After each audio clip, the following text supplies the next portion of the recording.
Eh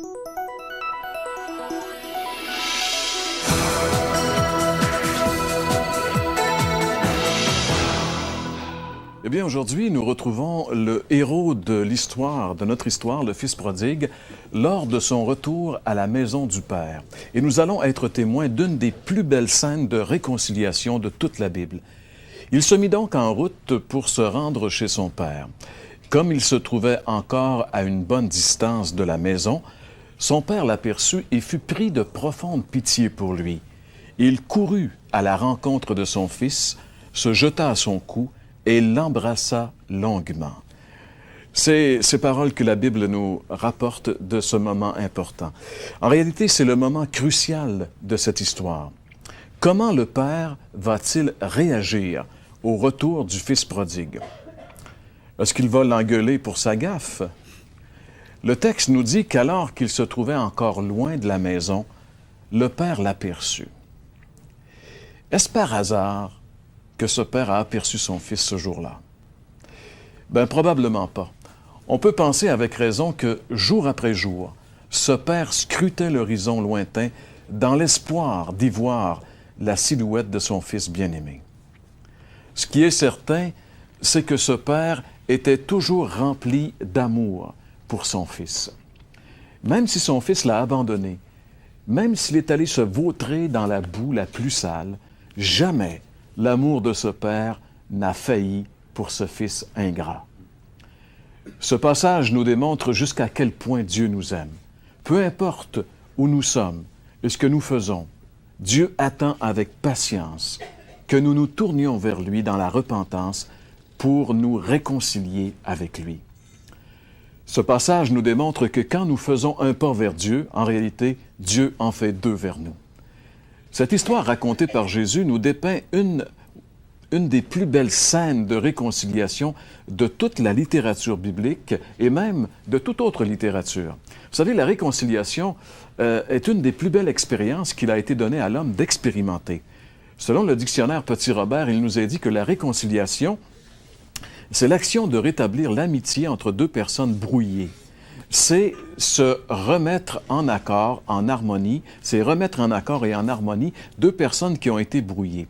Eh bien, la Bible dit que chacun d'entre nous, par nature, à cause de notre péché, à cause de notre nature pécheresse, nous sommes brouillés avec Dieu. La Bible dit, on le répète encore une fois aujourd'hui, ce verset biblique, « Tous ont péché et sont privés de la glorieuse présence de Dieu. » Eh bien, étant donné que nous sommes brouillés avec Dieu, nous avons besoin de réconciliation avec Dieu. Et justement, l'Évangile, la bonne nouvelle, nous révèle que Dieu a tout accompli pour la réconciliation du pécheur que nous sommes avec lui. C'est possible. Lisons ensemble, encore une fois dans la Bible, ce passage dans la deuxième lettre de Paul aux Corinthiens, chapitre 5, les versets 18, 19 et 21. Il nous est dit: « Tout cela est l'œuvre de Dieu qui nous a réconciliés avec lui par le Christ et qui nous a confié le ministère de la réconciliation. En effet, Dieu était en Christ, réconciliant les hommes avec lui-même sans tenir compte de leurs fautes, et il a fait de nous les dépositaires du message de la réconciliation. Celui qui était innocent de tout péché, Dieu l'a condamné comme un pécheur à notre place, pour que dans l'union avec le Christ, nous soyons justes aux yeux de Dieu. » La réconciliation avec Dieu n'est possible pour le pécheur que nous sommes tous que par le Christ. C'est ce que dit clairement ce verset 18 de notre passage. Il est dit « Tout cela est l'œuvre de Dieu qui nous a réconciliés avec lui par le Christ et qui nous a confié le ministère de la réconciliation. » Être réconcilié avec Dieu par le Christ, cela veut dire être rétabli en bonne relation, en bonne harmonie avec Dieu, en nous confiant uniquement et entièrement en ce que Jésus a fait pour nous à la croix du Calvaire. Vous savez, mes amis, il n'y a pas de réconciliation possible avec Dieu pour le pécheur tant que subsistent nos péchés entre Dieu et nous. Il faut que cet obstacle suprême soit définitivement enlevé pour que l'harmonie puisse se rétablir entre Dieu, le Dieu trois fois saint, et le vil pécheur que nous sommes tous, vous et moi par nature. Il n'y a que Jésus qui puisse enlever cet obstacle. C'est encore ce que nous révèle le verset 19 de notre passage que nous pouvons lire ensemble. Il est dit, en effet, Dieu était en Christ, réconciliant les hommes avec lui-même, sans tenir compte de leurs fautes. Et il a fait de nous les dépositaires du message de la réconciliation. Il est dit ici, Dieu était en Christ.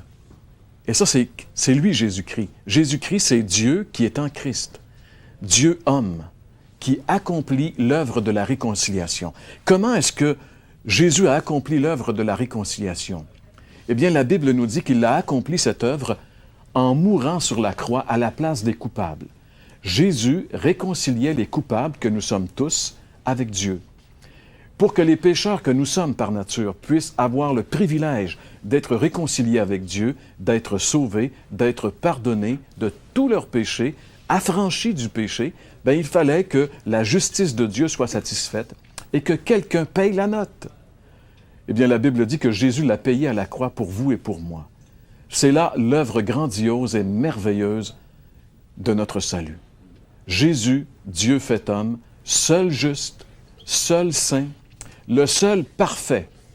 Il a pris notre place de coupable, notre place de pécheur, notre place de rebelle.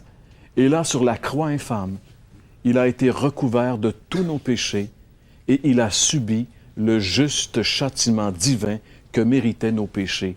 Il l'a subi à notre place. Quel amour indescriptible!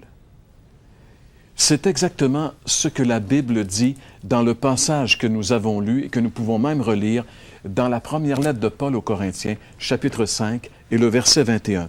Il est dit ici, « Celui qui était innocent de tout péché, Dieu l'a condamné comme un pécheur à notre place, pour que dans l'union avec le Christ, nous soyons justes aux yeux de Dieu. » Dieu a fait passer sur Jésus le châtiment que nous méritions.